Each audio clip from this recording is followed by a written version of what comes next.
waaw maa ngi leen sant di leen gërëm di leen delloo seen nuyoo également man maa ngi tudd Dieynaba Sarr je suis professeur de français au lycée de Thiaroye mooy jàngalekat bu français laa lycée de Thiaroye. Après ni ma débuté jàngale yàgg na trop parce que mën naa ni maa ngi débuté vers 97. 1997 laa jàngale ma sama premier poste lycée Malick Sall boobu Koungheul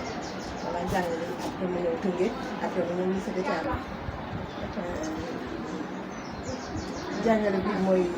je suis du cours normal des choses.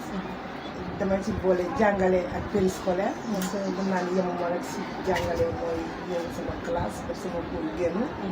mais encadrement élèves yi ak vie associative dama ko si mos a boole. depuis bi ma nekkee xale ba léegi sax pour ma am fonction yi man dama bokkoon ci association yi. bi may jàngale également mu nekk si encadrement périscolaire mooy li nga xam ni dañ lay boole si jàngale encadrement élèves yi. yooyu également ñun ñu ko bëgg dañu def ay association yu nekk comme les ACLAF les éducateurs et des filles association des professeurs de français ak yeneen association yoo xam ne moo nekk association de quartier yi nga xam ne c'est pour la vie citoyenne muy comme ay ñu tudd groupe Thiaroye 44. je dis que loolu moo tax sax moo dugg mooy gën a mën a am fonction encadrement ak yeneen fonction yi nga xam ne occupé naa ko parce que je me dis que nit bu njamale si sa liggéey rek parce que liggéey bi mooy dem école dellu si boo ko defee également parce que société bi nga bokk dafa am ñoo xam ne sa loxo ci war a dugg parce que nit mooy bâtir société mais buñ toogee rek moo tax ñu demal boppam boo nga nekk groupe jéem a xool ngeen jëf li ngeen bëgg jéem ko matérialiser à travers des associations ak des actions concrètes loolu daal moo tax ma affaire mbégte bu rëy la ma jox d'autant plus que vraiment boo toogee di def dara te bi nga koy def seen woo ci dara parce que boo xoolee lu ñu ne dafa neex ñu def ñu ko suñu bëgg-bëgg ak suñu principe bu ko nit gisee nag ba loolu mu xam ne lu baax la ba wax la ci prix te adduna bi yëpp vraiment di la remercier di la féliciter loolu je pense que lay gën a ñaax dana def courage te également dina permettre ñeneen ñu bari également xam ni itam nit xëy na booy def dara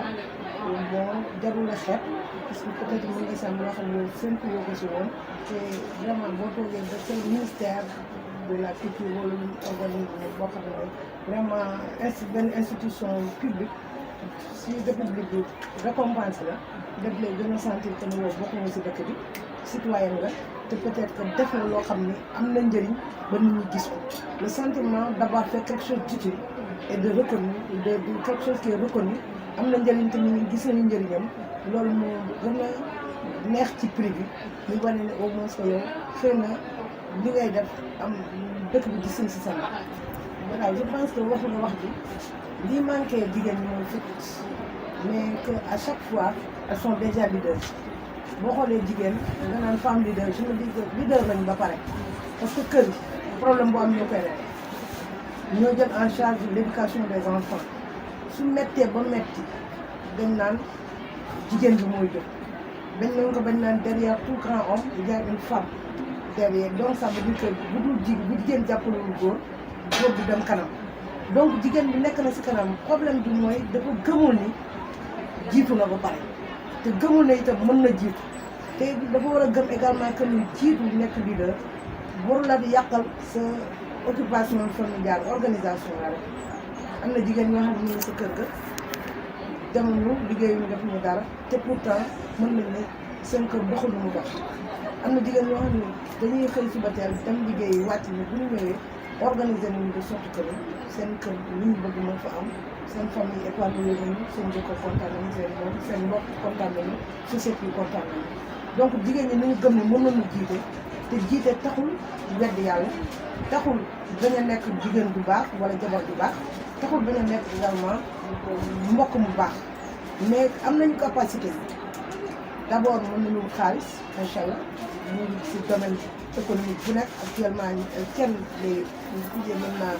même de l'économie ñoo ngi fu nekk secteur yi informel bi gën a metti te ñoom ñu ngi si yëngu bu baax elles sont également des éducatrices ñooy yar xale yi donc elles trouvent des solutions à tous les problèmes bu am kon li manqué mooy ñu gëm ni d'abord te mën nañ ko te ñu gëm seen bopp que ni société mënul la am démocratie mënul la am équité te jigéen ñi dugg si te bu ñuy xaar góor ñi rek toog changer complètement gëm yàlla gëm nit ñi dootuñu defati jigéen bu ñaaw dootuñu loolu amul benn souci même pays yi gën a avancé si dëkk bi parce que nit la ak ay défaut faut que góor ñi xam ne jigéen ñi xam ne également ñoom ñoo war a jël bañ imposer seen personnalité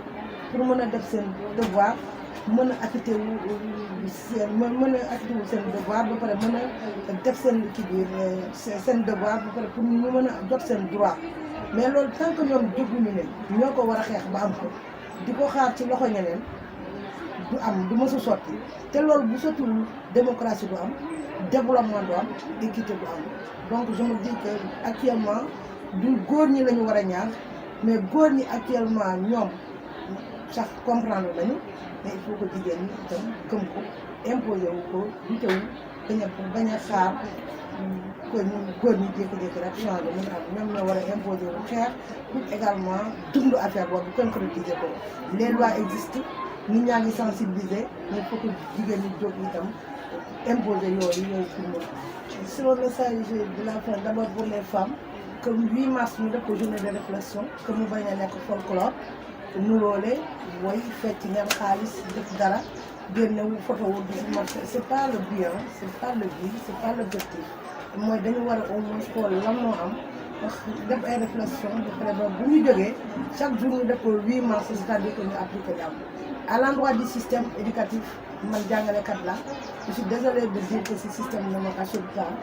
le niveau des élèves baisse njàngale bi chaque jour niveau xale yi day gën a wàcc diplôme yi di gën a ñàkk valeur suñu demee jàng ba am valide également man ci kenn xamul lu ñuy dem parfois koo romb looy def mu ne defuma dara intégration professionnelle surtout ak socio professionnelle bi metti na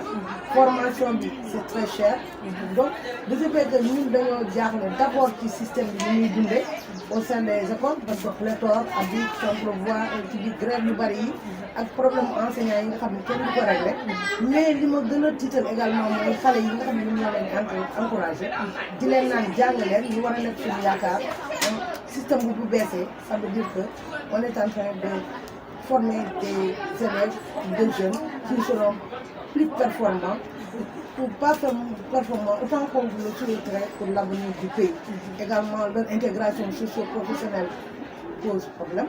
Leur avenir est inquiétant. Et réellement, c'est toute cette désolation-là qui fait que nous comptons ci système bi mais comptons également si fi jàngale bi yéen a leen te am nañu xool bu jeex torop ci xale yi parce que bu ñu leen gisee